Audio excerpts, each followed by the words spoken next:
This story is based on true events. Even now, 10 years later, no one really knows what happened inside room 103. But one thing's for sure, no one who stayed there ever came back the same. Turn off the lights, put on your headphones, and listen carefully, because what you're about to hear isn't just a story, it's a warning. It all started with a man named Mark Rivers, a long-distance truck driver who loved quiet roads and late-night drives. In 2013, Mark vanished somewhere on Highway 46, near the border of Arizona. His truck was found 2 days later, doors locked, headlights still on, and the engine cold. Inside, police found his logbook, his wallet, and a cassette tape. Written on the label were 3 words: the Silent Motel. Mark's last route was supposed to be simple: deliver cargo to Tucson, rest overnight, then head back to California. But that night, heavy rain hit the desert. Visibility dropped to almost nothing. The road seemed endless and empty, until a flickering neon sign appeared through the fog. It read, "Moonlight Motel, vacancy."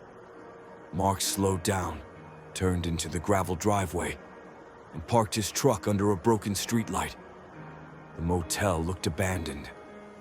Half the windows were boarded up, but the neon sign kept flickering, like it didn't want to die.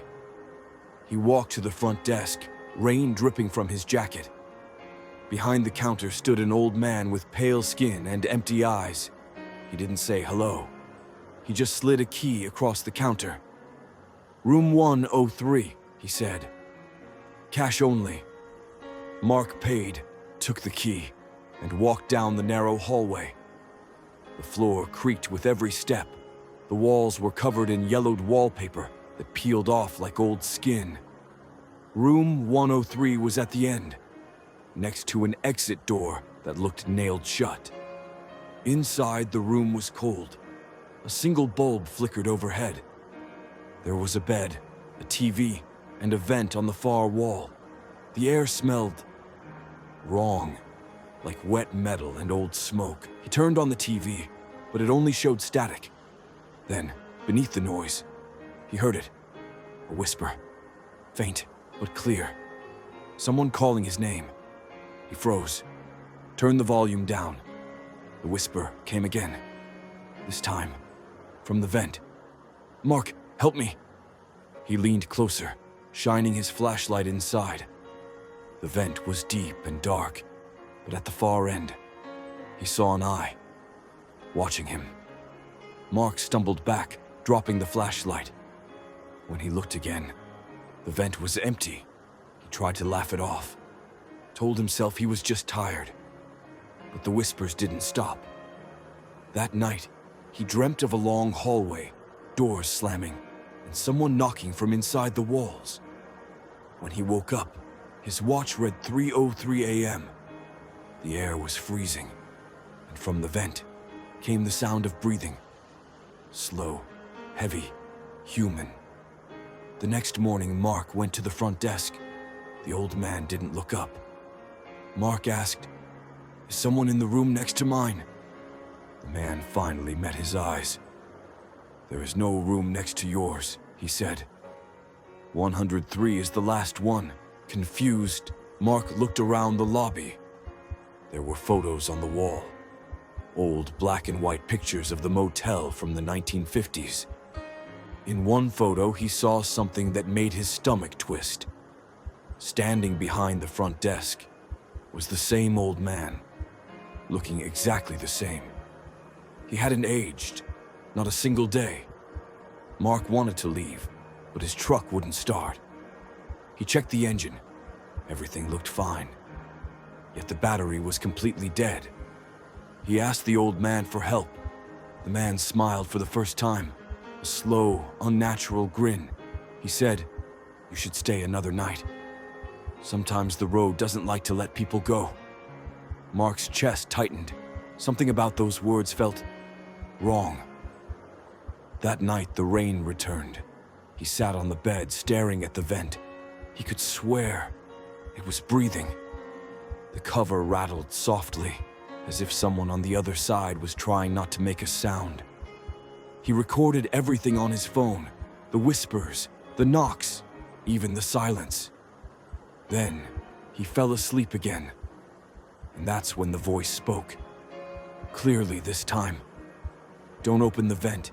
He's watching you." Mark woke up sweating. The air felt heavy, almost alive. He couldn't tell if he was dreaming or not. The clock read 2:16 a.m. He turned on the flashlight and saw something new. Fingerprints on the inside of the vent. He unscrewed the cover, and a smell hit him, rotting, damp, like something dead. Inside were scraps of paper, pieces of photos, and something else. A motel key. Number 103. He dropped it immediately. It wasn't metal anymore. It was bone. Panicking, he ran to the hallway, but it seemed longer than before. The lights flickered, shadows stretching like they were alive. He tried the front door. Locked.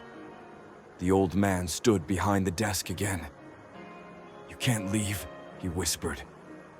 "You checked in, remember?" Mark screamed and ran. The exit sign glowed red, pulsing like a heartbeat.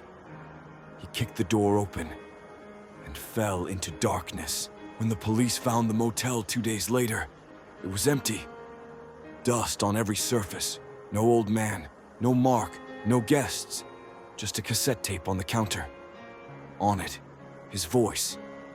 He was telling this same story, word for word.